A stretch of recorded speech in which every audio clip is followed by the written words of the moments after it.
Hi, this is Jenna from the CCG, and today I'll be making Pico de Gallo with my cilantro. You will need tomatoes, onion, lime, salt, and of course your cilantro. First, we're going to cut the lime in half and juice it. So I'm making a small personal amount of Pico de Gallo, so you can definitely follow the recipe linked at the bottom of this video if you would like to scale up your recipe to share it with more people. So I have a juicer here, but you can easily juice a lime with a fork if you don't have a juicer.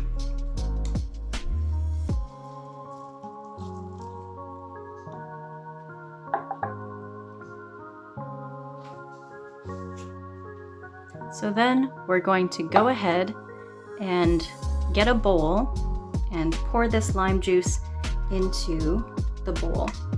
We're going to add our other ingredients and chop our tomatoes last, just so the other ingredients can marinate ahead of time and all the flavors can meld together. Next, we are going to finely dice an onion and a 1/4 cup of onion. So I have some leftover onion here, so I'm just going to go ahead and get to chopping.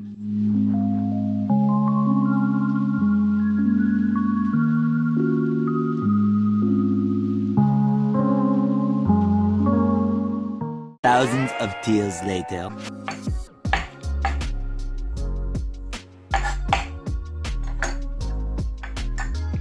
Okay, so now that we have quite a bit of our onion finely chopped, I know I'm not going to be using all of this, so I'm just going to roughly measure out a 1/4 cup.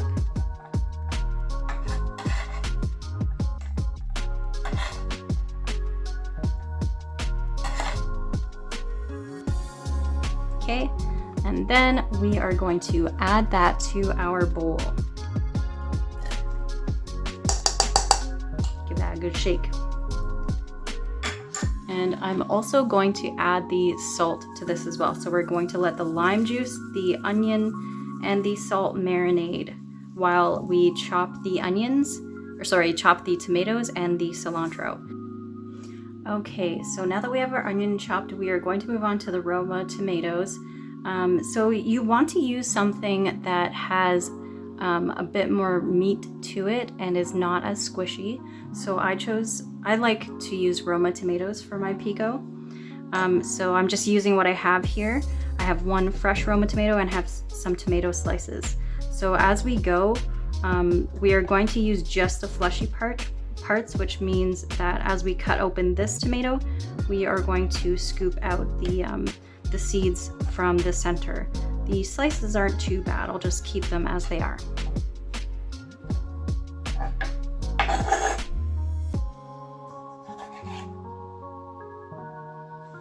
So you can go ahead and cut your Roma tomato in quarters and then just scoop out the seeds and discard them.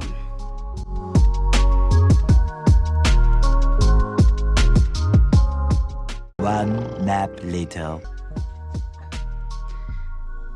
And then you want to go ahead and dice these tomatoes just like you diced the onion.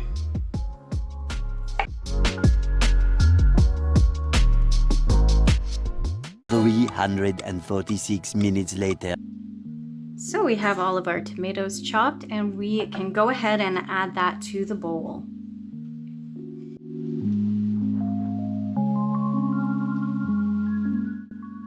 We're just going to set that bowl aside. Our last step is chopping our cilantro. So I have my cilantro plant here. I'm going to be adding roughly a tablespoon, maybe less, of cilantro.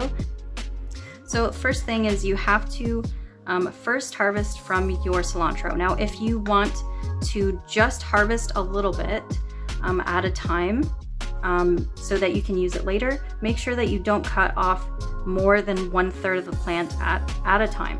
And you're gonna wanna cut right from the base of the stem. And make sure that, so you're gonna have something like this, And you're not going to be using the stem at all. You're actually going to be picking these off the stem and using just the leaf parts.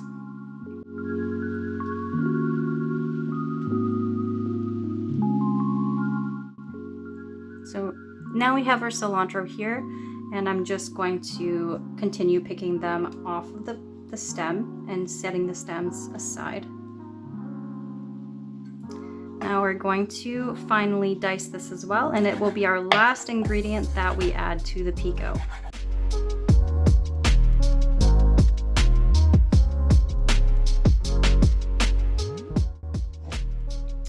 All right, so now we have our pico all chopped, so we can go ahead, take our bowl, and add the cilantro to the bowl.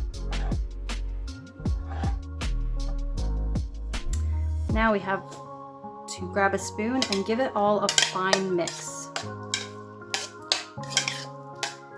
Make sure it's all incorporated together. If you spill any, just put it back. Okay, so it should look something like this. Now you can give it a little taste test, see if it needs any more salt. You're also going to want to let this sit and marinate in the fridge for at least 15 minutes, and it can keep in the fridge up to 4 days.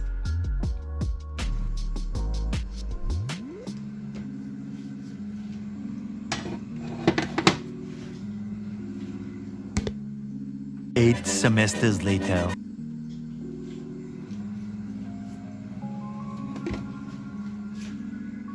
There you have it, some lovely Pico de Gallo to serve with nachos, to put on tacos, and so much more.